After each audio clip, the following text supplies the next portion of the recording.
উৰিয়ামঘাটৰ স্কুলীয়া ছাত্ৰীসকলে মুখ্যমন্ত্ৰীক হাতজোৰ কৰি জনালে, আমাৰ কাইলৈৰ পৰা পৰীক্ষা আছে CM ছাৰ, এতিয়া উচ্ছেদ নচলাব। উৰিয়ামঘাটৰ পুনৰ উচ্ছেদ হোৱাৰ সম্ভাৱনাক লৈ সংবাদ মাধ্যমৰ সন্মুখত এনেদৰে মন্তব্য আগবঢ়ালে ছাত্ৰ ছাত্ৰী তথা গাঁৱৰ ৰাইজে। হাতজোৰ কৰি কৈছো ভেকচিনটো যেন ৰখাই দিয়ে। আমি যেন CM ছাৰক অনুৰোধ জনাইছো, আমাৰ পৰীক্ষা আহি আছে, এতিয়া ভেকচিন যেন নহয়।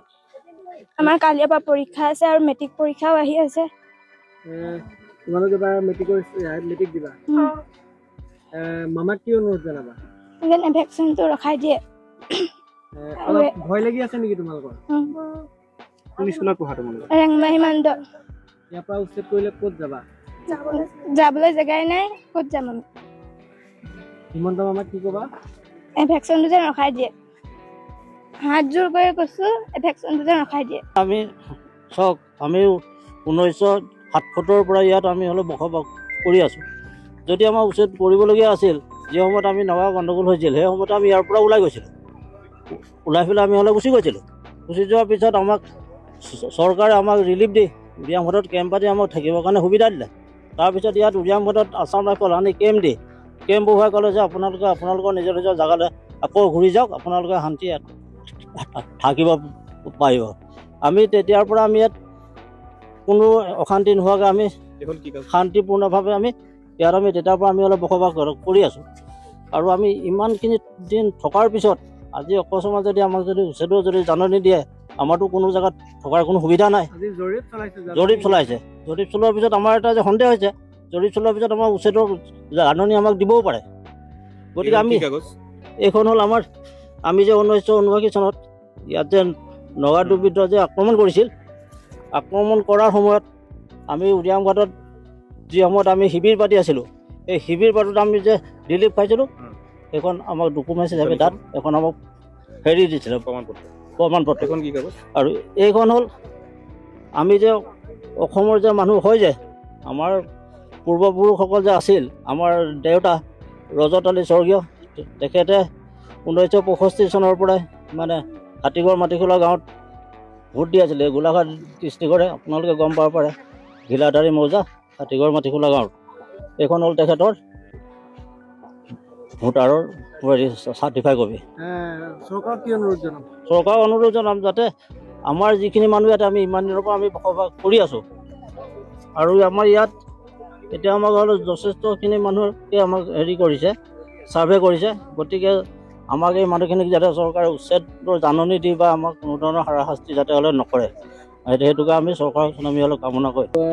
আপোনালোকৰ ইয়াত আজি বন বিভাগে জৰীপ চলাইছিলে, কি সুধিছে আপোনালোকক? সুধিছে মানে কৈছে আপোনাৰ আধাৰ কাৰ্ডখন দিয়ক। কেলে আধাৰ কাৰ্ড বিচাৰিছে, কিবা উচ্ছেদ হ'ব নে? কৈছে আমি সেইবোৰ গম নাপাওঁ।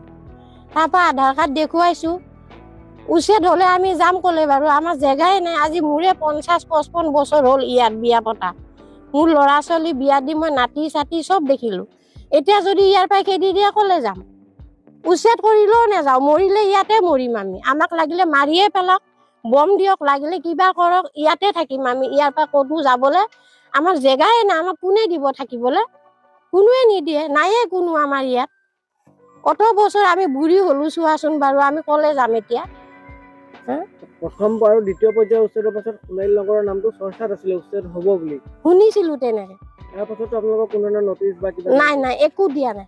আমাৰ মনবোৰ ভাল লাগি আছিলে, চবে কৈছে সোণালী নগৰৰ উচ্ছেদ উঠাই দিলে, আমাৰ মন ভাল লাগিলে। আৰু এতিয়া অকল সময়তে আহিছে, আমি ধান্দাই আছিলোঁ, খবৰ পালোঁ, পটককৈ আহিলোঁ পথাৰৰ পৰা, একদম দৌৰি ঢাপৰি আহিছোঁ। আৰু আমাৰ সেই হেৰি আহিছিলে, ৱাৰ্ড মেম্বাৰ আহিছিলে, ৱাৰ্ড মেম্বাৰকো সুধিলোঁ, কৈছে নেজানো দেই। আকৌ সেই পুলিচ আহিছে যে সুধিছোঁ, ছাৰ আপোনালোকে কিবা জানেনে?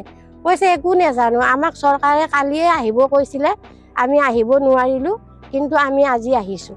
আপোনালোকে সন্দেহ কৰিছে যে উচ্ছেদৰ কাৰণে? আমি সেইটোৱে ভাবিছোঁ। আৰু উচ্ছেদ কৰিলেও আমাৰ যাবলৈ জেগা নাই। আৰু যেনেকুৱা জেগাত আছোঁ, ভাল মানুহে নাথাকে, নদী পাৰত একেবাৰে। মাটিও বেছি নাই আমাৰ, অকণমান, আৰু নদীয়ে সহায় আছে মাটি। মুখ্যমন্ত্ৰীগৰাকীক কি অনুৰোধ জনাব?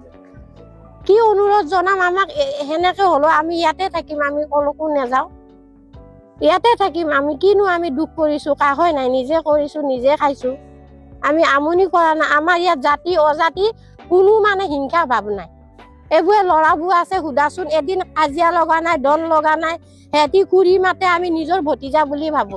ইমানে আমাৰ মিল ক'ব নালাগে, বা এঘৰ গৰীয়া, এঘৰ মিয়া, এঘৰ অসমীয়া, আমাৰ সেইবোৰ কোনো ঘিণ ভাৱ নাই।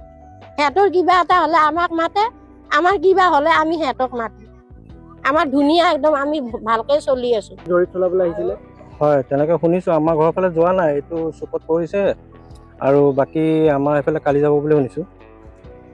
আপোনালোক কিমান চনৰ পৰা ইয়াত বসবাস কৰি আছে? আমিতো ইয়াত 79 চনৰ পৰাই আছোঁ। এই 79 চনতে হৈছিলে নেকি গণ্ডগোল, নগা গণ্ডগোল। তেতিয়া আমি ৰিলিফ খাইছিলোঁ, ৰিলিফ কাৰ্ড চাৰ্ড আছে আমাৰ হাতত।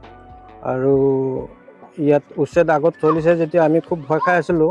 মাজতে যেতিয়া ঠাণ্ডা হ'ল, সোণালী নগৰ গাঁও ওলাইছিলে যদিও ঠাণ্ডা হৈ গ'ল, অলপ ভাল লাগি আছিলে। আজি অকস্মাতে কোনো বাতৰি নাই, একো শুনা নাই, অকস্মাতে শুনিলোঁ বোলে ছাৰ্ভে চলি আছে। আমি অলপ ভয় খাই আছোঁ। এতিয়া জৰীপ চলাইছে, এইটো উচ্ছেদৰে আশংকা কৰিছে? মনতে তেনেকুৱা ধাৰণা হৈছে বাৰু। সোণালী নগৰত 100 ঘৰমান হ'ব নেকি। পূৰ্বতে আপোনালোক ক'ৰ পৰা আহিছিলে ইয়ালৈ?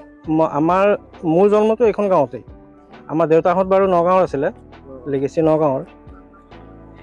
চৰকাৰক কি অনুৰোধ জনাব? চৰকাৰক অনুৰোধ জনাম মানে অসম চৰকাৰক আমি এইটো অনুৰোধ জনাইছোঁ, যাতে আমি যেনেকৈ আছোঁ এনেকেই থাকিবলৈ দিয়ে। আৰু উচ্ছেদ কৰিলে আমাৰ যাবলৈ কোনো জেগা নাই। আমি মুখ্যমন্ত্ৰী ডাঙৰীয়ালৈ সৰল প্ৰাৰ্থনা জনাইছোঁ, যাতে যেনেকৈ আছোঁ আমি ইয়াত এনেকেই থাকিবলৈ দিয়ে। আৰু যদি আপোনালোকক উচ্ছেদ কৰে, তেতিয়া আপোনালোকে কি কৰিব? আমাক উচ্ছেদ কৰিলেতো আমি ইয়াতে মৰিব লাগিব, চৰকাৰে ইয়াতে মাৰি পেলাব লাগিব। আমাৰ যাবলৈ জেগা নাই ক'তো। গতিকে চৰকাৰক অনুৰোধ জনাইছোঁ, আমাক বচাওক, আমাক এনেকৈ জীয়াই থাকিবলৈ দিয়ক।